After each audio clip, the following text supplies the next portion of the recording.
Drama serial रहमत की आज की वीडियो बहुत दिलचस्प है, पूरी देखिएगा।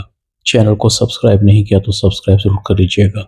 बारी प्रीशे को मैसेज करता है, तुमने अपना रास्ता चुन लिया। ये भी नहीं सोचा जिस रास्ते पर मैं खड़ा हूँ मेरा क्या बनेगा।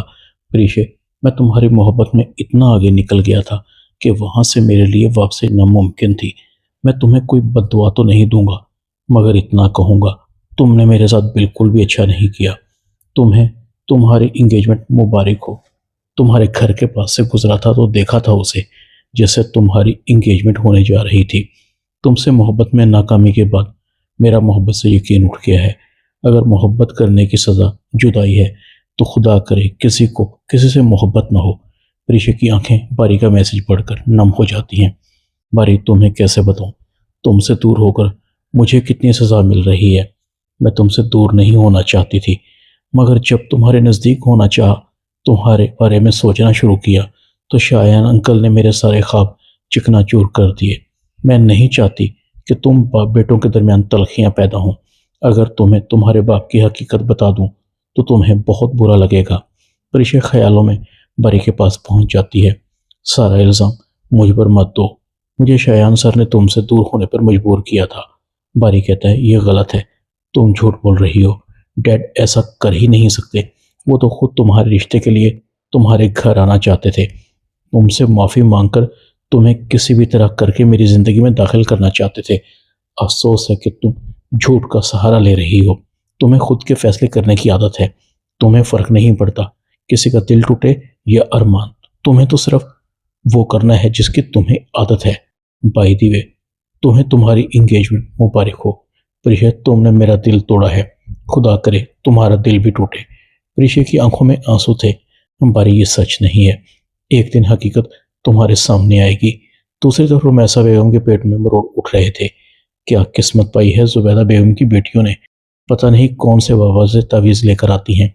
घर बैठे बिठाए इतने बड़े बड़े घरों के रिश्ते आ रहे हैं, मेरी समझ में कुछ नहीं आ रही। आलम कहता है, तुम्हें क्या हो रहा है, तुम क्यों जल भुन रही हो। अच्छा है ना, बेटियां हैं, अच्छे घरों में चली जाएंगी, खुश रहेंगी। रुमैसा बेगम कहती है, वैसे आजकल आपको अपनी बेटियों से कुछ ज़्यादा ही हमदर्दी नहीं हो रही। आलम कहता है, हमदर्दी क्यों ना हो, आखिर मेरी बेटियां हैं, कोई गैर नहीं है। रुमैसा बेगम कहती है, सारा तावीज़ों का कमाल है, तावीज़ कर करके आपको भी मुझसे दूर कर रही हैं। आलम कहता है, खुदा का खौफ करो रुमैसा बेगम, अपने दिमाग का इलाज कराओ, उन बेचारियों को कोसना बंद कर दो, अपने बच्चों पर तवज्जो दो। ऐसा ना हो कि वक्त तुम्हारे हाथ से निकल जाए, पहले ही बहुत कुछ गड़बड़ हो चुकी है। आलम चला जाता है। रुमैसा बेगम कहती है, मेरा नाम भी रुमैसा बेगम है, अब तो मैं उस तावीज़ वाले बाबा का पता लगा कर ही रहूंगी जिसे जुबैदा बेगम तावीज़ लेकर आती है। अनाया खुशी खुशी उछलती हुई अपने घर आती है। अपनी माँ को कहती है, हो गया वो काम जिसके लिए मैं गई थी। अम्मी, बारी मान गया मुझसे शादी के लिए। अम्मी, आपको मेरी एक्टिंग की दाद देनी पड़ेगी। मैंने किस तरह करके बारी के, मिनाल के और चचा के दिल में जगह बनाई है। शूफ्ता बेगम कहती है, ये तो बहुत अच्छा हो गया, जब तक तुम्हारी शादी बारी से नहीं हो जाती इस तरह ही सबके दिल में अपनी जगह बना के रखना। सुफियान कहता है, अब अनाया की शादी का मसला भी हल हो गया, बस अब इन दोनों की शादी जल्द से जल्द हो जानी चाहिए। शगुफ्ता बेगम कहती है, आप बिल्कुल ठीक कह रहे हैं। सुफियान कहता है, वैसे शायान ने एक्टिंग बहुत कमाल की है। शगुफ्ता बेगम कहती है, क्या मतलब है आपका, भाई साहब बीमार नहीं थे। सुफियान कहता है, नहीं, बारी मान नहीं रहा था। बारी को मनाने के लिए, शायान को ऐसा करने के लिए मैंने ही कहा था। शगुफ्ता बेगम भी मुस्कुरा देती है। मिनाल बारी को कहती है, बारी, तुमने जिस बात में आकर अनाया से शादी का फैसला तो कर लिया है, क्या तुम अनाया के साथ एडजस्ट कर पाओगे। बारी कहता है, पता नहीं क्या होगा, मैंने डैड की वजह से अनाया से शादी करने का फैसला कर लिया है। गलत है या सही, इसका पता तो बाद में चलेगा। डैड को घर में एक औरत की ज़रूरत है, उम्मीद है अनाया डैड का ख्याल रखेगी। मिनाल खामोश रहती है। पता नहीं क्या होगा, कभी कभी लगता है अनाया ने खुद को बदल लिया है, हालांकि उसका साहब रिकॉर्ड बताता है कि वो बदलने वाली चीज़ नहीं है। बारी, मुझे तुम्हारा ख्याल आ रहा है। शादी कोई वक्ती समझौता नहीं, उम्र भर का साथ है। अगर जहनी हम आमगी ना हो तो ज़िंदगी गुजारना बहुत मुश्किल हो जाता है। राहिल अनाया को मुबारकबाद देता है। मुबारक हो अनाया तुम्हें, फाइनली बारी तुमसे शादी के लिए मान ही गया। मगर तुम्हारे लिए बड़े भाई होने के नाते मेरी एक नसीहत है, बारी की कदर करना। बारी बहुत अच्छा इंसान है। अनाया कहती है, जानती हूँ, तभी तो बारी से शादी के लिए मरी जा रही थी। राहिल मुस्कुरा देता है। अनाया मिनाल के आगे पीछे फिर रही थी। मिनाल बड़ी हैरान थी। अनाया बहुत खुश है, खुदा करे बारी को भी ऐसे ही खुश रखे। दूसरी तरफ अलीज़ा प्रीशे को कहती है, तुमने दादी और अम्मी के प्रेशर में आकर शादी के लिए हाँ तो कर दी, क्या तुम बारी भाई को इतनी आसानी से भूल पाओगी? प्रीशे कहती है, बारी को भूलना इतना आसान नहीं। मैं बारी से मोहब्बत करती रहूंगी, उसे दिल से निकालना बहुत मुश्किल है मेरे लिए। अलीज़ा कहती है, प्रीशे, अगर तुम बारी भाई से इतनी मोहब्बत करती हो तो बारी भाई को बता क्यों नहीं देती कि तुमने जॉब और रिश्ते से इनकार उसके बाप की वजह से किया है। इस तरह तुम खुद के साथ और बारी भाई के साथ भी ज्यादती कर रही हो। प्रीशे कहती है, ये मैं नहीं कर सकती, मैं दोनों बाप बेटों के दरमियान दूरियां पैदा नहीं कर सकती। अलीज़ा कहती है, तो फिर बारी भाई को भूल जाओ, सब किस्मत पर छोड़ दो। शूफ्ता बेगम शादी की तैयारियां शुरू कर देती है। मिनाल कहती है, ताई अम्मी इतनी जल्दी?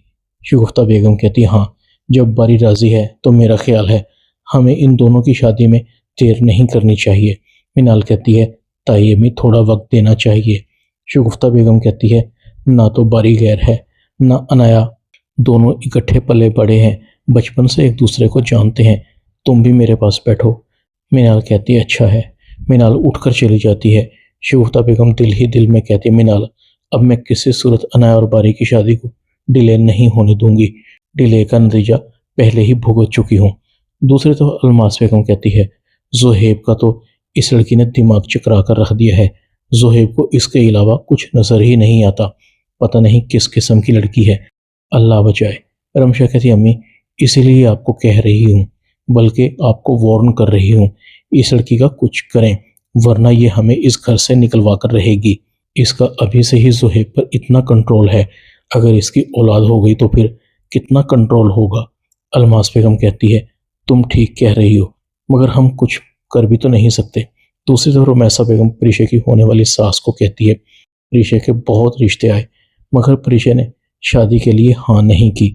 प्रीशे तो शादी के लिए अब भी नहीं मान रही थी, प्रेशराइज करके उसे मनाया है। आप लोग बड़े खुशकिस्मत हो कि प्रीशे ने आपके बेटे के लिए हाँ कर दी है। प्रीशे की सास कहती है, नहीं, ये तो आपने और भी मुझे डरा दिया है बहन, जबरदस्ती की शादी की मैं कायल नहीं हूँ। क्या लड़की की शादी ना करने की वजह किसी और को पसंद करना है? रुमैसा बेगम कहती है, क्या बताऊं बहन, जुबैदा बेगम के घर जवान लड़कों का आना जाना रहता था, क्या पता उनमें से किसी को पसंद करने लगी हो। वैसे ये पहले अपने बॉस के बेटे के साथ अक्सर आया जाया करती थी। ड्रामा रहमत में इतना ही। चैनल को सब्सक्राइब कर दें, वीडियो को लाइक कर दें और बेल आइकॉन के बटन को दबाकर ऑल पर क्लिक कर दें ताकि आपको मेरी नई आने वाली वीडियो को नोटिफिकेशन फ़ौरन मिल सके। अपना ख्याल रखिएगा। अल्लाह हाफिज़।